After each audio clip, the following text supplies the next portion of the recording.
শ্রদ্ধা জানাচ্ছি। এখন আমাদের রাজ্যের অষ্টাদশ বিধানসভা নির্বাচন আমাদের এখানে আগামী 29 এপ্রিল, এবং আমাদের এই সোনারপুর উত্তর বিধানসভা কেন্দ্রে বামফ্রন্ট মনোনীত সিপিআইএমের প্রার্থী কমরেড মোনালিসা সিনহা, তার সমর্থনে এখানে সভা চলছে। এবং আজকে যে কমরেডরা এসছেন, যে কর্মীরা এসছেন, সবাই শতরূপের বক্তৃতার জন্য অপেক্ষা করছে। সবে এসছে, 5-10 মিনিট একটু রেস্ট নিয়ে নিই, তার মাঝখানে যতটুকু বলা যায় আমি সেইটা বলার চেষ্টা করব আপনাদের সামনে। আমরা বামপন্থীরা যে কোনো নির্বাচনকেই মনে করি একটা রাজনৈতিক লড়াই। অনেকে বলছেন এ রাজ্যের মুখ্যমন্ত্রী 15 বছর মুখ্যমন্ত্রী, তিনিও বলছেন 294টা আসনেই আমি প্রার্থী। আবার দিল্লি থেকে প্রধানমন্ত্রী তিনি উড়ে এসে বলছেন, তিনিও বলছেন 294টা আসনে আমি প্রার্থী, আমাকে দেখে ভোট দিন। মমতা ব্যানার্জি বলছেন আমাকে দেখে ভোট দিন, নরেন্দ্র মোদী বলছেন আমাকে দেখে ভোট দিন, আর আমরা বামপন্থীরা বলছে কাউকে দেখে ভোট দেবেন না। যদি কাউকে দেখে ভোট দিতে হয় তাহলে শাহরুখ খানকে দেখে ভোট দেবো, নরেন্দ্র মোদীকে দেখে ভোট দেবো কেন? অনেক ভালো দেখতে। সলমান খানকে দেখে ভোট দেবো, আমির খানকে দেখে ভোট দেবো, অক্ষয় কুমারকে দেখে ভোট দেবো। মমতা ব্যানার্জি বলছেন আমাকে দেখে ভোট দেবেন, আরে ক্যাটরিনা কাইফকে দেখে ভোট দেবো, আপনাকে দেখে ভোট দেবো কেন? সুস্মিতা সেনকে দেখে ভোট দেবো, আপনাকে দেখে ভোট দেবো কেন? আমরা বলছি কাউকে দেখে ভোট দেবেন না, কাজ দেখে ভোট দিন, নীতি দেখে ভোট দিন। আপনার ভোট নিয়ে চলে যাবে, 5 বছর লুটে খাবে, এরকম কোনো দলকে ভোট দেবেন না। 12 বছর ধরে দিল্লিতে সরকারে নরেন্দ্র মোদীর সরকার কি পেয়েছে? যা যা বলেছিল, সব জিনিসের দাম বেড়েছে। বলেছিল সব জিনিসের দাম কমাবে, চাল ডাল নুন তেল সব জিনিসের দাম বেড়েছে, পেট্রোল ডিজেল রান্নার গ্যাস সব জিনিসের দাম বেড়েছে। এসে বলছে আমাদেরকে ভোট দিন। কে ভালো আছে? বলেছিল আচ্ছা দিন আনেওয়ালা। ভারতবর্ষের কারা ভালো আছে হাত তুলে একটু বলেন না। আপনি ভাবছেন মনে মনে যে তৃণমূলকে জব্দ করতে বিজেপি পারবে না, এবারের ভোটটা অন্তত বিজেপিকে দিয়ে দেখি। আমি আপনাকে বলছি, আপনাকে ভালো আছেন আপনি? কৃষকরা গোটা ভারতবর্ষের, আপনি এখানে হয়তো কৃষিজীবী মানুষ কম আছেন, কিন্তু আমাদের এই পিছন দিকে বনহুগলির দিকে নেপালগঞ্জের দিকে এখনো চাষবাস হয়। গোটা ভারতবর্ষের কৃষক আত্মহত্যা করছে। দিল্লির সরকারের দপ্তর NCRB, national crime record bureau, তাদের তথ্য বলছে আমার আপনার 78 বছরের স্বাধীন ভারতবর্ষ প্রতি 24 ঘন্টায় 37 জন কৃষক আত্মহত্যার পথ বেছে নিতে বাধ্য হচ্ছে, কারণ চাষ করতে যা যা লাগে সব জিনিসের দাম বেড়েছে। বাড়েনি? আগে দিল্লি সরকারের সারের কারখানা ছিল, রাষ্ট্রায়ত্ত সার কারখানা ছিল, সারের ওপর দিল্লির সরকার ভর্তুকি দিত। মোদীর সরকার এসে সার কারখানা বেচে দিয়েছে, সারের ওপর থেকে ভর্তুকি তুলে দিয়েছে, সারের দাম বেড়েছে। কীটনাশকের দাম বেড়েছে, বীজের দাম বেড়েছে, ডিজেলের দাম বেড়েছে, বিদ্যুতের দাম বেড়েছে, চাষ করতে যা যা লাগে সব জিনিসের দাম বেড়েছে। ফসলের দাম বাড়েনি, চাষি ফসলের দাম পাচ্ছে না, আত্মহত্যার পথ বেছে নিতে বাধ্য হচ্ছে, আর বিজেপি বলছে আমাকে ভোট দাও। কৃষকরা ভালো নেই? গোটা দেশের শ্রমজীবী মানুষ ভালো আছেন? এই দেখছেন কদিন ধরে, গত 2 দিন আগে গুজরাটের মানেসা বড় ইন্ডাস্ট্রিয়াল এলাকা, একটার পর একটা কারখানা বন্ধ হয়ে যাচ্ছে। পরিযায়ী শ্রমিক বিহার উত্তরপ্রদেশ থেকে সব যুবকরা যায়, তারা ট্রেনে উজাড় করে ভিড় করছে, পুলিশ লাঠিপেটা করছে। দিল্লির পাশে নয়ডা, উত্তরপ্রদেশ, যোগী আদিত্যনাথ মুখ্যমন্ত্রী, সেখানকার শ্রমিকরা লড়াই করছে 8 ঘন্টার বেশি কাজ করবো না, 10 ঘন্টা 12 ঘন্টা 14 ঘন্টা ডিউটি করতে হচ্ছে গোটা ভারতবর্ষে। এ শুধু পশ্চিমবাংলার ব্যাপার না, 8 ঘন্টার কাজ এখন স্বপ্ন হয়ে গেছে, 10 ঘন্টা 12 ঘন্টা 14 ঘন্টা ডিউটি করতে হচ্ছে। মোদীর সরকার শ্রম কোড চালু করেছে, কোনো স্থায়ী নিয়োগ নেই, সমস্ত চুক্তির ভিত্তিতে, কন্ট্রাকচুয়াল, মজুরির ঠিক নেই। বলছে আমাদেরকে ভোট দাও, শ্রমিকরা ভালো নেই, কৃষকরা ভালো নেই। আমার গোটা ভারতবর্ষের কোটি কোটি বেকার যুবক বলেছিল বছরে 2 কোটি বেকারের চাকরি, বলেছিল তো, তার মানে 12 বছরে 24 কোটি বেকারের চাকরি।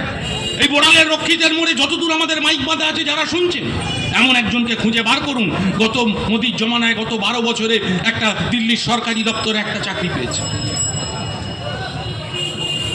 ওই ভারতবর্ষের কেন্দ্রীয় সরকারের একটা দপ্তর, তাদের রিপোর্ট বলছে যে স্বাধীনোত্তর ভারতবর্ষে সর্বোচ্চ বেকারত্বের হার সর্বোচ্চ হয়েছে মোদীর জামানায়। রাষ্ট্রায়ত্ত যে সমস্ত সংস্থাগুলো ছিল নিয়োগ বন্ধ হয়ে গেছে, মোদীর সরকার ব্যান অন রিক্রুটমেন্ট চালু করেছে, নিয়োগে নিষেধাজ্ঞা জারি করেছে, কোনো নিয়োগ নেই। ভারতবর্ষের সবচেয়ে বড় দপ্তর রেল দপ্তর, 3 লক্ষ শূন্য পদ, 3 লক্ষ, কোনো নিয়োগ নেই। সমস্ত যা নিয়োগ হচ্ছে চুক্তির ভিত্তিতে, কন্ট্রাকচুয়াল। যুবরা ভালো নেই, বেকার যুবরা কাজ পাচ্ছে না। কৃষকরা ভালো নেই, শ্রমিকরা ভালো নেই, সাধারণ মানুষ বাজার করতে গেলে আগুনে হাত পুড়ে খাক হয়ে যাচ্ছে দামে। কোথায় যাবে গোটা দেশের মানুষ? আর ওরা পশ্চিমবাংলায় এসে বলছে বিজেপিকে ভোট দাও।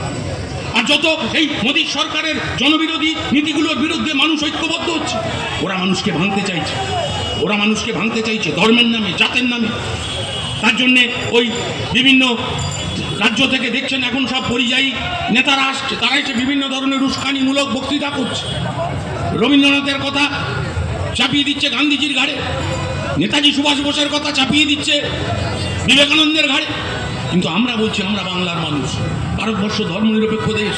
হ্যাঁ ঠিক, দেশ ভাগ হয়েছিল, দেশ স্বাধীনতার সময় দেশ ভাগ হয়েছিল, তার একটা যন্ত্রণা আমাদের আছে। কিন্তু তার এতৎ সত্ত্বেও পশ্চিমবাংলায় এখানে যারা হিন্দু ধর্মাবলম্বী মানুষ আছেন, আমি তাদের বলছি, উত্তরপ্রদেশ থেকে যোগী আদিত্যনাথ এসে আমাদের ধর্ম শেখাবার চেষ্টা করছে।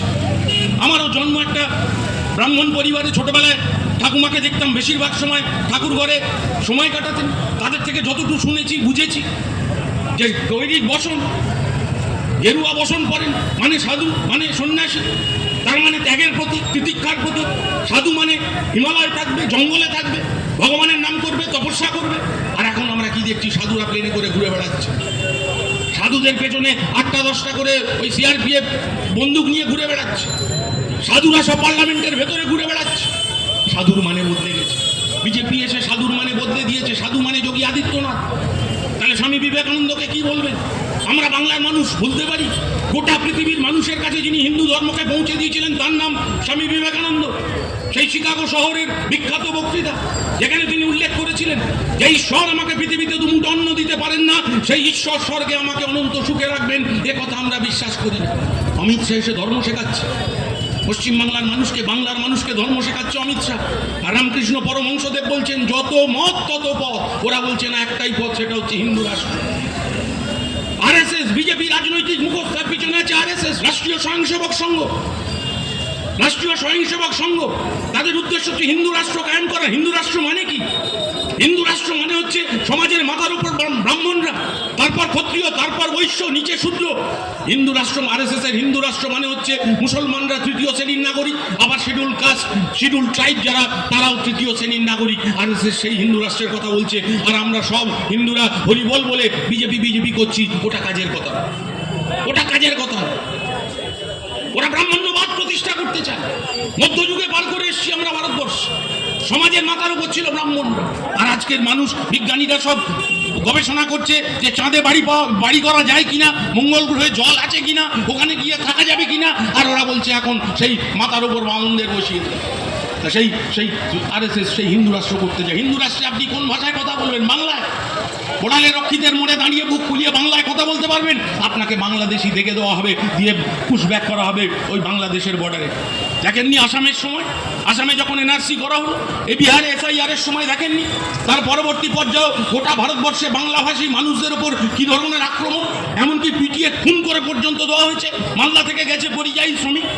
ওরা আরএসএস, বিজেপি গোটা ভারতবর্ষটাকে ভাগ করতে চায়, গোটা পশ্চিমবাংলাটাকে ধর্মের নামে মানুষকে ভাগ করতে চাইছে।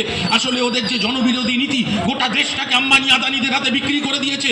তার বিরুদ্ধে মানুষের যে ক্ষোভ, সেই ক্ষোভ যাতে ওর বিরুদ্ধে না যায়, তার জন্য মানুষকে ওরা ভাগ করছে ধর্মের নামে, ভাষার নামে, জাতের নামে। আমরা বলছি এই নির্বাচনটা জাতের নামে নয়, এই নির্বাচনটা ভাতের নামে হোক। এই নির্বাচনটা ধর্মের নামে নয়, এই নির্বাচনটা পশ্চিমবাংলার বেকার যুব তার কাজ তার দাবিতে হোক। ফলত আপনার ভোটটা বিজেপিকে দিয়ে নষ্ট করবেন না। বিজেপি মানে কি বিজেপি আর কি তৃণমূল বলতে হয়?